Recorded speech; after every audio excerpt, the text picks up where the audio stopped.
Hello friends, this is Rachna Rawat and welcome to my channel Let's Go। आज मैं यहाँ आपके सामने प्रैक्टिस सीरीज में ईवीएस का क्वेश्चन पेपर लेकर आई हूँ। ठीक है, तो हम यहाँ पर ईवीएस का क्वेश्चन पेपर सॉल्व करेंगे यहाँ पे, और जो भी कोई आपके डाउट्स है वो कमेंट बॉक्स में बता दीजिएगा। ठीक है, मैं वहाँ पर आपकी क्लियर करूँगी। चलिए करते हैं यहाँ पर पर्यावरण अध्ययन के हम 30 क्वेश्चंस करने जा रहे हैं। चलिए देखते हैं क्या है पहला क्वेश्चन। उष्ण कटिबंधीय वनों में नहीं पाया जाता, तो कौन सा जो है वो ट्रॉपिकल फॉरेस्ट में नहीं है। ठीक है, नहीं बताया, पूछा है इसने, तो वो है सागौन या आयरनवुड, साल या फिर चीड़। तो देखिए इसमें जो उष्ण कटिबंधीय वनों में नहीं पाया जाता है, सागौन तो पाया जाता है, आयरनवुड भी है और साल भी है। जो नहीं पाया जाता वो है आपका चीड़, जिसे हम पाइन भी बोलते हैं। ठीक है, आगे बढ़ते हैं 122। शंकुधारी वनों का वृक्ष कौन सा है? तो कौन सा है वो? साल, स्प्रूस, महोगनी या फिर देवदार। तो जो शंकुनुमा आकार के होते हैं वो कौन से वृक्ष होते हैं?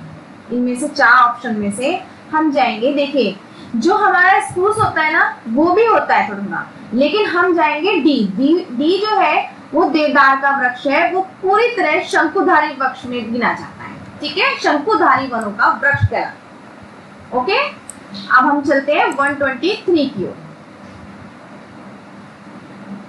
अलमाटी बांध जल विवाद से संबंधित राज्य। The Almond Dam water conflict related states are Andhra Pradesh, Karnataka या महाराष्ट्र, कर्नाटक, महाराष्ट्र एवं उड़ीसा, तमिलनाडु, कर्नाटक एवं उड़ीसा या फिर उड़ीसा, आंध्र प्रदेश एवं कर्नाटक। तो ये है, ये जो बांध है, ये डैम है, ये आंध्र प्रदेश और कर्नाटक और महाराष्ट्र, ठीक है, इससे संबंधित राज्य के बीच में। ठीक है, तो हम जाते हैं फर्स्ट ऑप्शन की ओर।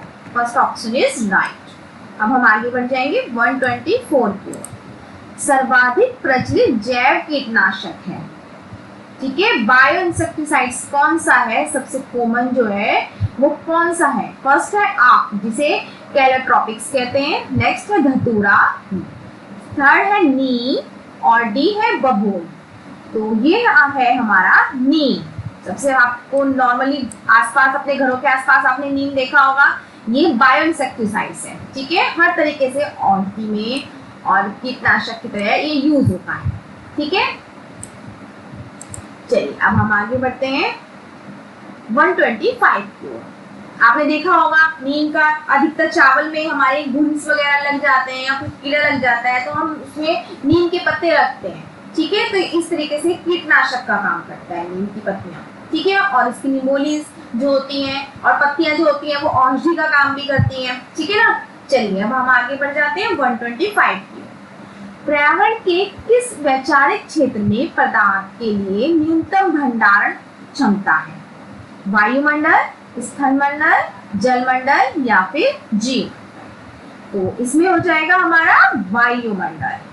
ठीक है, एटमॉस्फेयर। ओके, चलिए हम अब आगे बढ़ते हैं 126 की ओर। एक पारिस्थितिकी तंत्र में ऊर्जा प्रवाह है।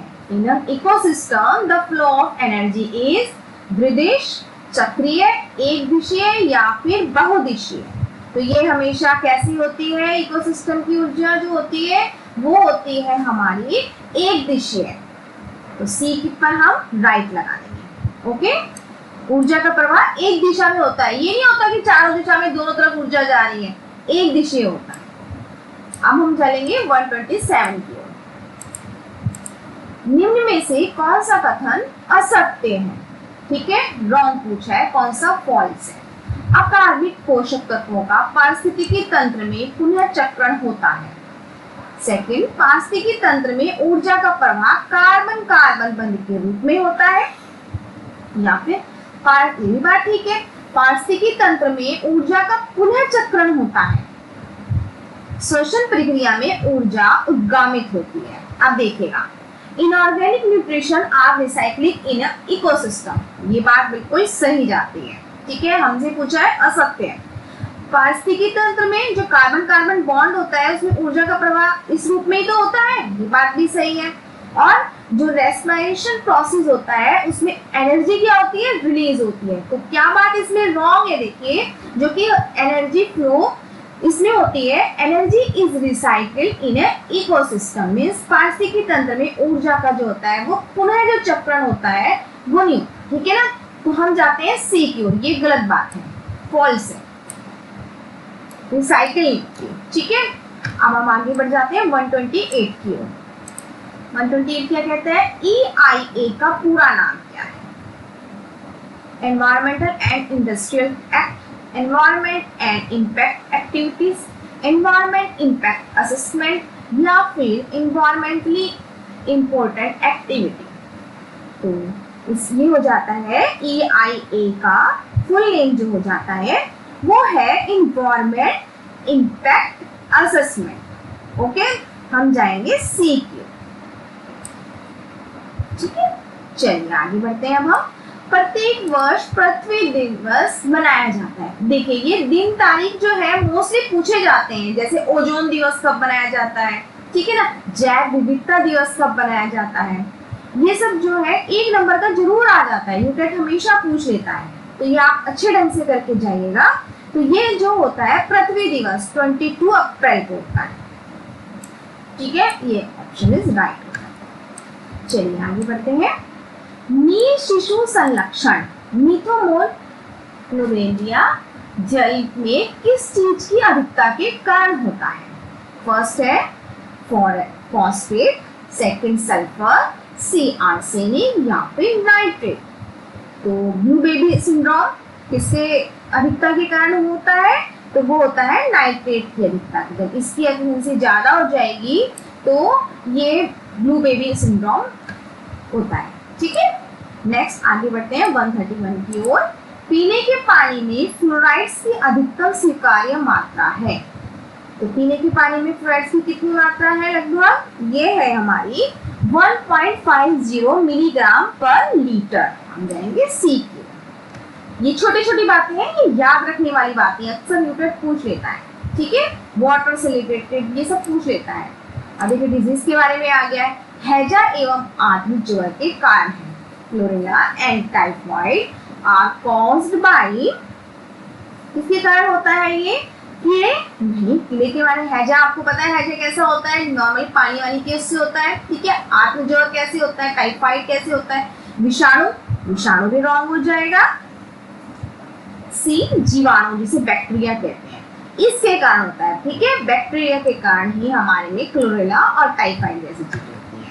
फंगस के द्वारा भी होता है, ओके। चलिए अब आगे बढ़ते हैं। वायरस के द्वारा क्या होता है, फ्लू वगैरह, ठीक है। अब हम आगे बढ़ जाते हैं 133 की ओर। निम्न में से कौन सा प्राकृतिक खनिज नहीं है, तो प्राकृतिक खनिज नहीं पूछा है। अध, स्फतीय, फॉस्फेट या फिर नाइट्रोजन। तो कौन सा नहीं है प्राकृतिक, देखिए अधे भी है, स्फतीय भी है, फॉस्फेट भी है। तो क्या नहीं है, नाइट्रोजन, नाइट्रोजन एक गैस। चलिए डी ऑप्शन इज राइट। आगे बढ़ते हैं अब हम। नाइट्रोजन स्थिरीकरण क्रिया, जो क्रिया होती है वो किसमें होती है, लगभग किसमें होती है, देखिएगा बिजली चमकने में, या फिर स्थिरीकरण जीवाणु से, फिक्सिंग बैक्टीरिया, या फिर उर्वरक जिसे फर्टिलाइजर कहते हैं, या उपरोक्त सभी। तो देखिए नाइट्रोजन स्थिरीकरण जो होती है, nitrogen fixation is done by बिजली चमकने से, ये ऑप्शन तो राइट है, ठीक है। स्थिरीकरण जीवाणु से जिसे फिक्सिंग बैक्टीरिया कहते हैं, ये भी राइट है। फर्टिलाइजर के द्वारा भी होती है, ये भी राइट है। तो हम जाएंगे डी की ओर, उपरोक्त सभी। अब आगे बढ़ते हैं हम 135 की ओर। भारत में प्रथम प्रमुख पर्यावरण संरक्षण अधिनियम जिसे प्रख्यापित किया था, the first major environmental protection act to be promulgated in India was. तो ये है जल अधिनियम, वायु अधिनियम, पर्यावरण अधिनियम या फिर ध्वनि प्रदूषण अधिनियम। तो हम जाएंगे जो प्रथम प्रमुख पर्यावरण संरक्षण हुआ था वो जाएंगे पर्यावरण अधिनियम। C option is right. अब देखिएगा पर्यावरण में जो है वो जल के साथ ही हुआ था, ठीक है। तो हमारा जो यूटेक है यूटेट ने हमें इसमें दोनों ऑप्शन, जिन बच्चों ने मतलब जल के साथ जा रहे हैं जो बच्चे, उसको भी सही माने हैं क्योंकि जल के ऊपर हुआ था।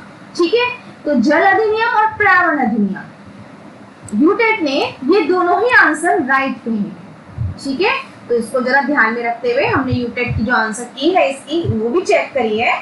हम भी पर्यावरण अधिनियम की ओर थे, बट यूटेट ने पूरा इसका ब्यौरा दिया है कि इसमें जो है वो जल के ऊपर था, इसलिए पर्यावरण अधिनियम भी राइट होगा और जल अधिनियम भी राइट होगा। ओके, चलिए अब हम आगे बढ़ते हैं 136 की ओर। 136 क्या कहता है? ओजोन परत की मोटाई नापी जाती है। तो ये नॉर्मल सी बात है, ओजोन परत है। ठीक है, तो कैसे नापी जाती है? डॉप्सन इकाई में। ऐसे याद रख सकते हैं आप, ओजोन हमारे सन के ऊपर है इधर, तो सन से तो डॉप्सन। ओके, डॉप्सन इकाई में। आगे बढ़ जाएंगे हम 137 की ओर। पर्यावरण संरक्षण अधिनियम अधिनियमित किया गया था। तो कौन से? देखिए, ये अधिकतर ईयर्स, डेट, ये सब आ ही जाता है, एक नंबर नहीं। देखो इसमें ये पेपर है, इसमें 2 नंबर दूसरा क्वेश्चन आ गया है। पहले आया था कि जल कब हुआ था, ठीक है ना, अब ये आया जिसे हमने 22 अप्रैल बोला था, और अब ये आ गया है पर्यावरण संरक्षण अधिनियम कब पारित हुआ था। ठीक है, कब उसका? अब ये है हमारा 1986 में, ये आंसर इज राइट हो जाता है। अब हम आगे बढ़ जाएंगे 138 की ओर। समेकित बाल विकास सेवाएं ICDS का मुख्य उद्देश्य है।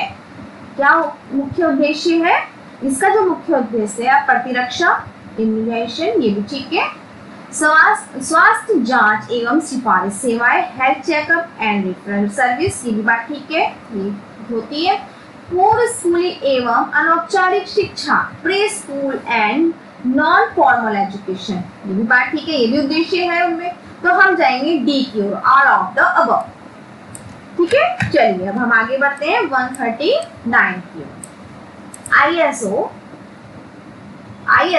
1400 मानक संबंधित हैं।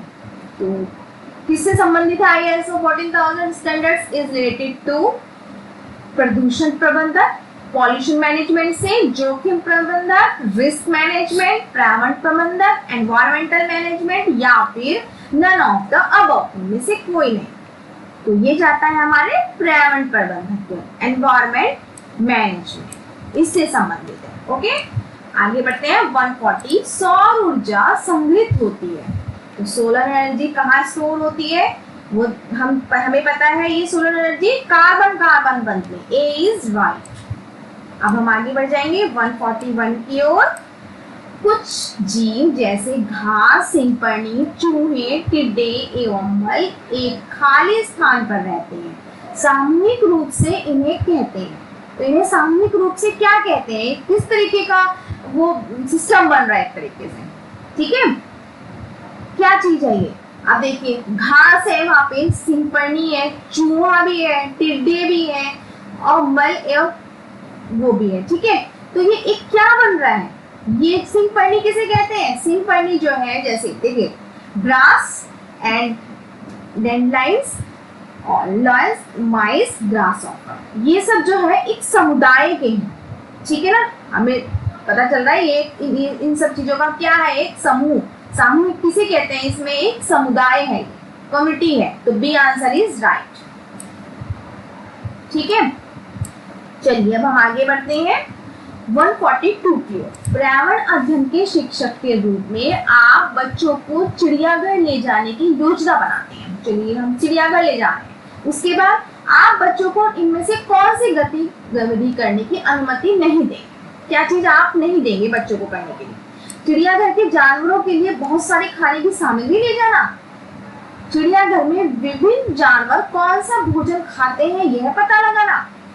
चिड़ियाघर में जिन जानवरों को वो देखेंगे उनकी फोटो एकत्रित करना, या फिर चिड़ियाघर में उन्होंने जो देखा उसका चित्र बनाने के लिए उन्हें ड्राइंग की कॉपी को साथ ले जाना। अब देखिए, इन्होंने कहा है क्या चीज टीचर नहीं करने के परिणाम। अब देखिए, अब चिड़ियाघर में कौन कौन, हर जानवर अलग अलग चीजें खाता है, ये भी टीचर कह सकता है। ठीक है, उसके माइंड को डेवलप करने के लिए। ठीक है, अब आपने जिन जिन की फोटो देखी है उनकी फोटो भी एकत्रित करने के लिए भी कह सकता है। ठीक है, अब अपनी ड्राइंग की कॉपी में ऐसे चित्र बनाकर, ठीक है, ड्राइंग की कॉपी को साथ ले जाओ और भाई उन्हीं का चित्र बना के, ये भी एक क्रिएटिविटी हो गई। और क्या क्रिएटिविटी नहीं हुई कि ये नहीं कहेगा टीचर कि अपने घर से या कहीं से बहुत सारी उनकी खाने की सामग्री लेके चलो, ठीक है, तो हम जाएंगे ए ऑप्शन की, ठीक है। हम सिर्फ वो काम करने के लिए कहेंगे जिसमें कि बच्चे की क्रिएटिविटी हो रही हो, ठीक है। चलिए आगे बढ़ते हैं हम। दुर्गा एक गांव में रहती है और लड़की या गोबर के उपले का ईंधन इस्तेमाल करते हुए चूल्हे पर खाना पकाती है। पिछले 3 महीनों से उसे तेज खांसी आ रही है, इसका कारण हो सकता है। अब वो देखो चूल्हे में खाना बना रही है, ठीक है, अब उसको तेज खांसी आ रही है 3 महीने से। हमें पता है जो चूल्हे का जो खाना होता है, गोबर का जो खाना होता है, उसमें क्या होती है, वो काला काला जो धुआं निकलता है उसमें कार्बन मोनोऑक्साइड होती है, ठीक है। अब वो काला काला धुआं क्या हो जाता है, वो हमारे नलियों में जमा हो जाता है। जो काला धुआं होता है उसको कार्बन मोनोऑक्साइड कहते हैं। ये सबसे डेंजरस गैस है, ठीक है। और वो जो धुआं है वो हमारे नली में इकट्ठा हो गया तो फिर बीमारी पैदा हो गई, ठीक है। अब ऑप्शन देखते हैं, इसका कारण हो सकता है ईंधन के जलने के, लिखा है ईंधन के जलने से उत्पादित कार्बन मोनोऑक्साइड जो उसके श्वसन नली में जमा हो गई। सेकेंड, जलते हुए ईंधन से उत्पादित काला धुआं जो उसके श्वसन नली में जमा हो गया होगा। थर्ड, जलते हुए ईंधन के धुएं से उसे एलर्जी हो गई होगी। या फिर डी, उसकी झोपड़ी के अंदर और बाहर प्रदूषण तथा वृद्धावस्था, इसकी वृद्धावस्था है या बाहर प्रदूषण है, इस वजह से। नहीं, देखिए कहा क्या है, क्वेश्चन को ध्यान से पढ़ के देखिए आप। लकड़ी या गोबर के उपले या ईंधन इस्तेमाल करते हुए चूल्हे पर खाना बना रही है, और चूल्हे का जो खाना मैंने आपको बताया, देखिए यूटेक ने इसमें 2 ऑप्शन दिए हैं जो बिल्कुल राइट हैं, समझे। देखिए चूल्हे में जो खाना काला बन रहा है वो कैसा है, कार्बन मोनोऑक्साइड का, वही तो जमा हो रहा है। देखिए इसमें लिखा है, ए ऑप्शन भी राइट हो जाता है यहाँ और बी ऑप्शन भी राइट हो जाता है। एक बार तो उन्होंने काला धुआं का नाम दे दिया और उस काले धुएं का नाम भी ए ऑप्शन में दे दिया है, कार्बन मोनोऑक्साइड, ठीक है। तो हमारे ये ऑप्शन दोनों ही राइट हो जाते हैं। यूटेक ने जो हमने चेक किया है उसमें दोनों ही आंसर बिल्कुल राइट लगाए और है भी राइट ये, ठीक है। आप अपनी साइंस के अकॉर्डिंग में देखिएगा, ये दोनों ही ऑप्शन राइट हो जाते हैं। जो वो धुआं होता है वो कार्बन मोनोऑक्साइड का ही होता है, ठीक है, वो हमारा जमा हो जाता है, जिससे जो जमा हो गया तो उसको खांसी स्टार्ट हो गई। कोई एलर्जी नहीं है, वो एलर्जी नहीं है वो, ठीक है। हम खांसी को एलर्जी का नाम नहीं देंगे, ठीक है। वो जो धुआं है वो कार्बन मोनोऑक्साइड है और जो जमा हो गई है जिससे वो नहीं हो रही है तो वो उसकी खांसी, ठीक है। अब हम आगे बढ़ जाएंगे 144 की। 144 क्या कहता है, पर्यावरण अध्ययन की पाठ्य पुस्तक में पहेलियां शामिल करने का एक निम्नलिखित में से कौन सा उद्देश्य नहीं। पहेलियां जो हम ईवीएस में पहेलियां शामिल की गई हैं उसका एक उद्देश्य नहीं कहा है, ठीक है। बच्चों में आलोचनात्मक चिंतन शक्ति विकसित करना, सही है। बच्चों में तर्क शक्ति का विकास करना, बात सही है, ओके। बच्चों के मस्तिष्क को भ्रमित करना और उन्हें इस भ्रम का आनंद उठा देना, ओके। डी है सृजनात्मक चिंतन की योग्यता और उत्सुकता का विकास। देखिए पहेली जब होती है तो पहेली में हमारे माइंड क्या होता है, और भी ज्यादा डेवलप हो जाता है। अरे ऐसे नहीं ऐसे, ऐसे नहीं ऐसे, ठीक है। तो उसमें और ज्यादा माइंड लगता है, उसमें माइंड हमारा भ्रमित नहीं हो रहा है। हमारी जैसे होता है ना ब्रेन स्टॉर्मिंग वाले आइडियाज आते हैं हमारे मन में, तो इस भ्रम हमें ये नहीं कि हम सिर्फ आनंद उठाने के लिए कर रहे हैं, तो हम नहीं, उद्देश्य जो नहीं है वो हम जाएंगे सी की ओर। बच्चों के मस्तिष्क को भ्रमित करना और उन्हें इस भ्रम का आनंद उठाने देना, ये रॉन्ग हो जाता है, ये हमारा उद्देश्य नहीं होता है। बच्चों की तर्क शक्ति का विकास करना होता है, ठीक है। उसमें उसकी क्रिएटिविटी जो होती है, उसकी जो बच्चा डेवलप करता है curiosity and ability to think creativity, okay. चलिए अब हम आगे बढ़ जाते हैं क्वेश्चन नंबर 145। दोपहर के भोजनावकाश के बाद पर्यावरण अध्ययन पढ़ाते समय आप पाते हैं कि छात्र पाठ में रुचि नहीं ले रहे हैं, आप क्या करेंगे, ठीक है। इंटरवल हो गया, ठीक है। अब क्या हो, उसके बाद ईवीएस पढ़ाते समय क्या हो रहा है, छात्र आपकी बात पर कोई इंटरेस्ट नहीं ले रहा है, तो आप क्या करेंगे, बच्चों को खेलने के लिए बाहर मैदान में ले जाएंगे, ठीक है। ऐसा तो नहीं है कि मैदान में जाएंगे, चलो भाई इंटरवल हुआ उसके बाद पीरियड में मन नहीं लग रहा तो चलो मैदान में ले गए। उन्हें अपने सिर को डेस्क पर रखने और आराम करने के लिए कह देंगे। सी, पाठ को रोचक बनाने के लिए विविध बुद्धिमत्ता पर आधारित द्रव्य श्रव्य सहायक का उपयोग करेंगे, या फिर विषय को तत्काल बदल देंगे। भाई ईवीएस का पीरियड है तो हम क्या चेंज कर देंगे उसके विषय को, ये भी बात गलत हो जाती है। और बच्चों को कह देंगे कि भाई सिर रख के सो जाओ या जो भी कुछ है रेस्ट कर लो, ऐसा भी नहीं है। या बच्चों को खेलने के लिए बाहर ले जाएंगे, भाई पढ़ाई का पीरियड है, ऐसा नहीं होता। अब देखिएगा, हम कुछ ऐसा दृश्य श्रव्य सहायक सामग्री का मतलब होता है कुछ ऐसा उनको कंप्यूटराइज टाइप करके उनको दिखाएंगे जिससे उनकी क्या हो जाए, विजुअल एड्स जिसे हम बोलते हैं, तो जिससे कि बच्चे का माइंड और भी ज्यादा मल्टीपल इंटेलिजेंस इसके अंदर पैदा हो जाए। ठीक है, पाठ को रोचक बनाने के लिए विविध बुद्धिमत्ता पर आधारित दृश्य श्रव्य सहायक का उपयोग करें, विजुअल एड्स का प्रयोग करें। ठीक है, चलिए आगे बढ़ते हैं। अब हम किस तरीके से ऑडियो विजुअल टाइप्स करके हम बच्चों को इंटरेस्टेड करेंगे कि बच्चा क्लासरूम में इंटरेस्ट ले पढ़ने में। ठीक है, एक अध्यापक अपने विद्यार्थियों को विभिन्न जानवरों के चित्र देता है और उन जानवरों के चित्रों में रंग भरने को कहता है। ठीक है, चित्र दिया और उनको कहा कि रंग भरो। जो हमारे घरों में नहीं रहते, हमारे घर में नहीं रहते, उनके चित्र बनाओ। इस क्रियाकलाप का उद्देश्य है सृजनात्मकता का विकास करना, अवलोकन का विकास करना, वर्गीकरण कौशल का विकास करना या डाटा संग्रह का विकास। ठीक है, तो इसमें कौन कौन से ऑप्शन देखिए हो जाते हैं, सही है। ठीक है, तो अब देखिएगा इसमें जो है क्रियाकलाप जो है सृजनात्मकता का विकास, ये भी बात सही है भाई, क्रिएटिविटी भी हो रही है। ठीक है, अवलोकन का विकास, ठीक है, अवलोकन का विकास भी हो रहा है। अब वर्गीकरण कौशल का विकास, क्लासिफिकेशन स्किल, भाई ये इस क्लासिफिकेशन में ये कॉर्डेटा संख्या है, ठीक है, या ये सरीसृप वाले हैं, तो किस तरीके से किस किस उसमें है। ठीक है, वर्गीकरण भी हो जा रहा है इनके स्किल। लेकिन डाटा संग्रह का विकास ये नहीं हो रहा है। मीन्स हम ये नहीं कि हम डाटा इकट्ठा करने के लिए बच्चों को ये काम करने के लिए कह दिया, ठीक है, कि भाई इतने नहीं इतने इतने नहीं इतने, मतलब एक क्वांटिटी कहेगी कि इतने करने हैं, ये नहीं। जहाँ पर क्रिएटिविटी पैदा हो रही है, ऑब्जर्वेशन बच्चे का दिखाई दे रहा हो और उसमें क्लासिफिकेशन करना है। जब भाई कोई करेगा, जैसे हमें नॉर्मली जो घर में नहीं होते, ठीक है, जैसे हमारा हो गया फिश हो गई, ठीक है, अलग अलग टाइप की फिश दिखा दी या जो भी कुछ है, तो उसका क्या हो गया, उसका क्लासिफिकेशन करने के लिए बोल दिया। तो ये सब चीजें डेवलप हो रही है, बट डाटा संग्रह का विकास करना ये हमारा कोई एम नहीं होता है। ठीक है, तो हम जाएंगे ए बी सी ऑप्शन की ओर, option number B is right. चलिए अब हम आगे चलते हैं क्वेश्चन नंबर 147 की ओर। प्रथम ओजोन छिद्र पाया जाता है, first ozone hole was found on, ये पाया जाता है हमारा अटलांटिक के ऊपर। ठीक है, बी आंसर इज राइट। अब हम आगे बढ़ जाएंगे 148 की ओर। वातावरण की आर्द्रता मापी जाती है, atmospheric humidity is measured by hygrometer द्वारा। ठीक है, बी आंसर इज राइट। कैसे नापी जाती है आर्द्रता, इसके द्वारा, हाइग्रोमीटर द्वारा। ठीक है, फोटोमीटर के द्वारा फोटोसिंथेसिस हो जाती है। ठीक है, अब हम जाएंगे नदी में जल प्रदूषण को किसकी घुलित मात्रा से मापा जाता है। तो जल प्रदूषण को किसकी घुलित मात्रा से मापा जाता है, ऑक्सीजन की। The answer is right. अब हम आगे बढ़ जाएंगे 150।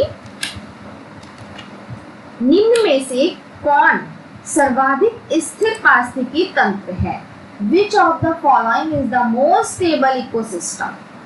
तो स्थिर पूछा है, ठीक है, तो हम जाएंगे डी क्यू, समुद्र। पारिस्थितिकी तंत्र पूछा है, ठीक है ना, तो सबसे अच्छा एग्जांपल जो है समुद्र। हर तरीके के सब कुछ होगा, थोड़े छोटे छोटे पेड़ पौधे भी होंगे, जीव जंतु भी हैं। ठीक है, एक जो है वो इकोसिस्टम का काम करता है। ठीक है, अगर यहाँ पे तालाब होता तो हम उसकी ओर जाते, हम जाते हैं डी, समुद्र। समुद्र जो है वो सबसे स्थिर जो है पारसी की तरफ। आई होप आपको ये 30 क्वेश्चंस अच्छे से समझ में आए होंगे।